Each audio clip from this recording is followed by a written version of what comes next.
So welcome to the CX Mechanic Workshop. Today I'm delighted to welcome Ian Feaver, who runs Arteel in the UK. Thanks, Nick. It's good to be here and join you on this.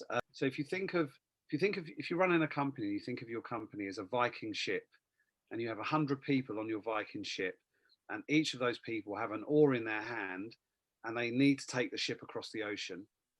Now, just because you pay them to do it, it doesn't mean they're going to do it with any great vigor. They will take that ship across the ocean if they have a good reason to do it.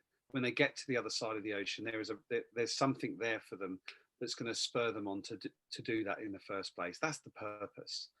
But also what we know from employee engagement numbers in the UK, we are really in a bad place with employee engagement.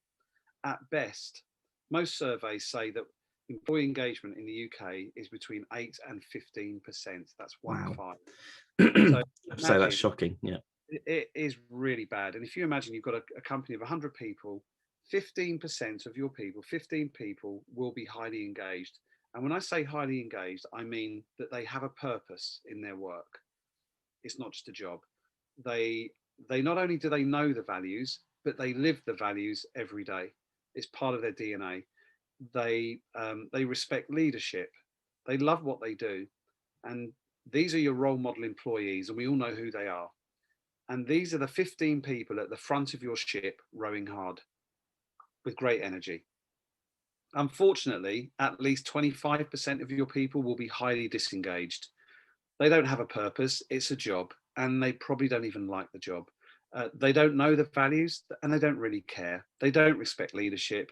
And if anything, they're probably pretty toxic, these people. And you can end up spending a lot of time with these people.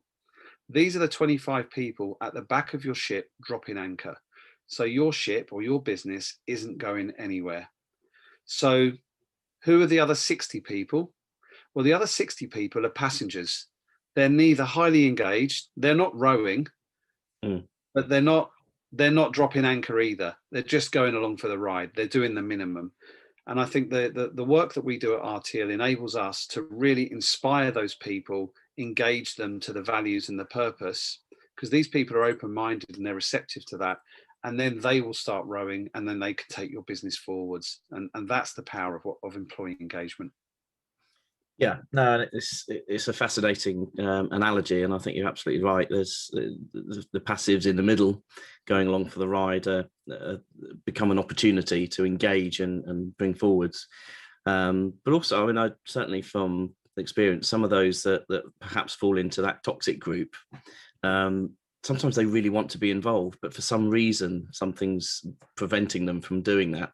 So they flip to the opposite side, where actually they become more disruptive, and they typically, I would say that they're probably quite good communicators, because that means that that's where they're spreading that toxicity, because they're sharing their views. So they have skills that most businesses would want to embrace, but it's about making sure they're engaged. So I can see that, very clearly as an opportunity as well. So those toxic people, quite often they are the most skilled, and they know it. But they have this passion, but it's a negative passion.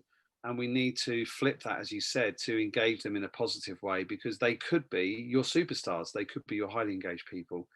But then there are different reasons why people become highly disengaged. And some you can help and some you can't. The 60% of the opportunity, though, those are the people that are just passengers. One of my first clients, I mean, we've only been going for a few months in the UK, and the first client that came on board was a company called Nolan Oils. And so they deliver oil to homes and businesses all around Oxfordshire. And you have the office staff and you have the drivers out there delivering the oil. And there was definitely two different businesses almost, not a lot of interaction between the two. And the drivers are out there on their own every day delivering oil. The first thing we helped them connect with was a purpose. I asked them, what do you do for a living? I deliver oil. That's it. That's what I do. I deliver oil. I fill up oil tanks and I go back to the depot, fill up my truck, and then I take more oil out. actually, what is the impact of you delivering oil to somebody? What do you mean? Well, how does it change their lives? Well, it makes their home warm. They have hot water. They can have a bath. They, businesses can function. And they started to see the importance of the work. What if somebody had run out of oil and you couldn't get there for a week? What would their lives be like then? Awful, terrible. So they started to connect with the purpose and the importance of the work they were doing. So that was the first thing. And then, of course, we rolled out the values because they didn't have values as such. So we shared with them their values, things that were important for the business, like that good customer service and what have you, being timely. And in the few months they've had this platform, what's happened is we have a very high percentage of users, something around 80+% of people in the company are using the platform, but they are all experiencing recognition, and they have delivered over 200 recognition moments to one another. And what's happened is the company has blended and become one rather than office and drivers. So, for example, if a driver delivers oil to somebody and there's maybe somebody that, is just unloading their shopping from their car and it's pouring with rain, and the driver helps that person to take the shopping into the house, and then that person contacts Nolan Oils and says, your driver was amazing. They helped me with getting my shopping into my house. They were really helpful, really supportive, so kind. And then that person that received that message will deliver some recognition in the platform to the driver. That's something that never happened before. And it's knocking down those barriers, those walls. And now they have a much more complete culture, a better team, and they're starting to see some real improvements in business results as well. Yeah, there's a huge connection there with the customer experience, and that's another way of collecting feedback from those wow moments.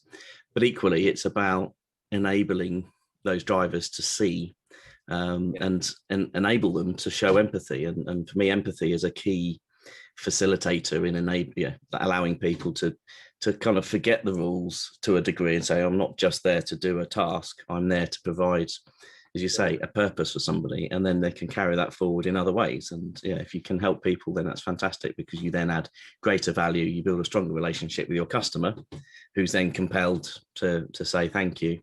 And it then becomes a more self-perpetuating thing. And you're right, it really does drive a positive culture throughout the organization if everybody becomes aware of the good things that people are doing. That's great. Thank you so much, Ian. It's been a really great discussion. There's certainly a strong connection with the use of reward and recognition in generating employee engagement and how this drives the customer experience. Thank you to our audience. Please like and share the podcast and share it with those who you think will benefit from the learnings from today. So all the best and goodbye. Thanks.